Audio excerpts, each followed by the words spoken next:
Salam sejahtera Malaysia, terima kasih kerana menonton video-video dalam channel ini. Sebelum kita mula, jangan lupa untuk tekan tombol subscribe, share, like dan komen. Let's go! Salam sejahtera dan salam perpaduan. Berita seterusnya dipetik daripada syahbudin.com.net bertajuk Nak jatuhkan kerajaan mesti berani seperti Anwar. Berita penuh. Minggu lalu, sekali lagi timbul desas-desus mengenai komplot untuk menjatuhkan kerajaan perpaduan pimpinan Anwar Ibrahim. Kali ini komplot itu dikatakan akan dicetuskan melalui tindakan sejumlah ahli Parlimen BN meletakkan jawatan secara serentak untuk memaksa pilihan raya kecil atau PRK diadakan. Melalui PRK itu, ahli-ahli parlimen yang meletakkan jawatan tadi akan bertanding semula sama ada atas tiket PN ataupun bebas untuk membebaskan diri mereka daripada terus terikat dengan BN yang telah mengikrarkan sokongan kepada Anwar. Seterusnya, melalui pakatan dengan parti-parti lain, mereka dikatakan akan bekerja sama memastikan Anwar hilang kedudukan sebagai Perdana Menteri. Dikatakan lagi, peletakan jawatan ahli parlimen itu akan berlaku sekitar Jun depan agar PRK itu dapat diadakan serentak dengan PRN di 6 negeri iaitu Selangor, Pulau Pinang, Negeri Sembilan, Kedah, Kelantan serta Terengganu. Walaupun Presiden MCA Wee Ka Siong yang didakwa tahu mengenai komplot itu telah membuat penafian dan timbalan Perdana Menteri, Fadila Yusof juga turut menolak kemungkinan penglibatan GPS dalam komplot tersebut. Namun, cakap-cakap mengenainya terus berlegar dan perbualan tentang pertukaran kerajaan seolah-olah tidak pernah ada titik noktanya. Di waktu-waktu yang tidak menentu, sering saja timbul kabar angin mengenai gerakan mahu menukar kerajaan dan menjatuhkan Anwar.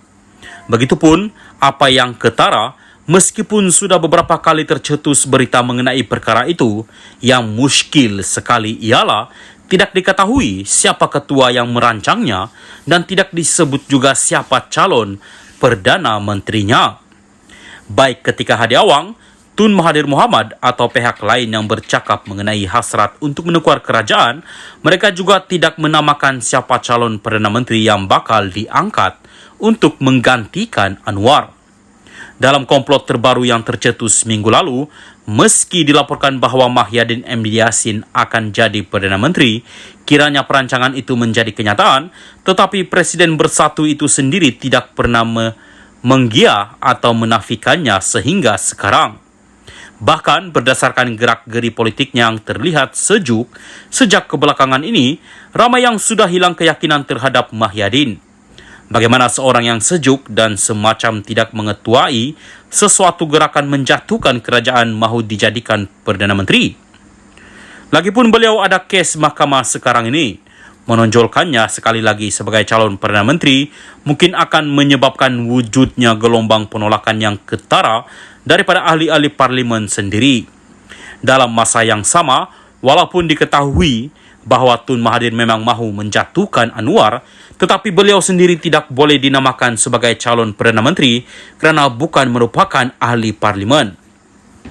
Lebih daripada itu, beliau juga tidak pernah menamakan sesiapa untuk menjadi Perdana Menteri jika Anwar berjaya dijatuhkan. Cubaan Tun Mahathir untuk berbaik-baik dengan pemimpin PN setakat ini masih tidak menampakkan kejayaan di mana majlis berbuka puasa anjurannya pada pertengahan Ramadan lalu tidak pun dihadiri Mahyadin, Hamzah Zainuddin, Hadi atau lain-lain pemimpin daripada blok pembangkang. Yang hadir ketika itu hanyalah Ahmad Faizal Azumu atau Peja bersama beberapa orang lagi wakil Bersatu yang tidak cukup besar nama mereka. Jadi, siapa sebenarnya calon Perdana Menteri di sebalik seringnya wujud komplot mahu menjatuhkan kerajaan itu? Kalau bukan Mahyadin, adakah calonnya ialah Hamzah, ketua pembangkang sekarang? Atau Hishamuddin Hussein? Atau Ismail Sabri Yaakob bakal ditunjolkan sekali lagi? Siapa?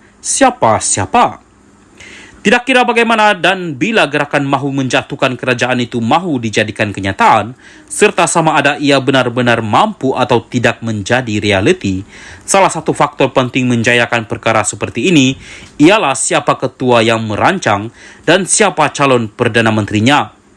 Ia akan menjadi penentu sama ada rakyat menyokong atau menerima baik mengenainya. Lihat bagaimana timbulnya gerakan mahu menukar kerajaan yang berlaku sebelum ini. Ia bukan saja digerakkan oleh Anwar tanpa sembunyi, malah beliau sendiri menonjolkan dirinya sebagai calon Perdana Menteri.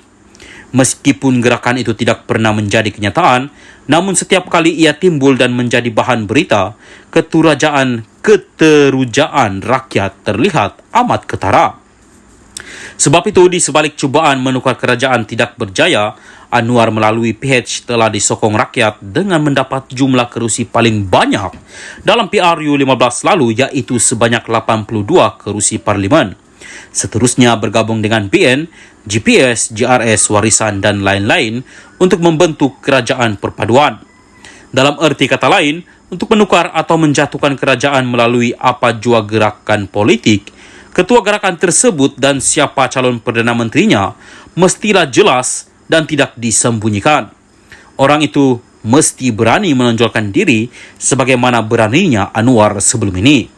Kalau siapa yang mengetuai gerakan pun tidak diketahui dan siapa calon Perdana Menteri juga masih tidak pasti, lebih baik hentikan saja kerja buang masa itu. Baik Tun Mahathir, Hadi Awang, dan lain-lain pemimpin yang mungkin akan bercakap lagi berkenaan menukar kerajaan selepas ini, harap jangan lupa sebut sekali nama calon Perdana Menteri yang ingin ditonjolkan itu. Kerajaan tidak akan jatuh jika sekadar digempak oleh gerakan yang berkecamuk, tiada ketua dan calon Perdana Menteri yang tersipu-sipu malu untuk disebut namanya. Syafruddin Hussein, 29 hari bulan 4, 2023. Apapun yang diperkatakan dalam berita ini tidak mencerminkan pendirian admin channel ini. Salam Malaysia Madani.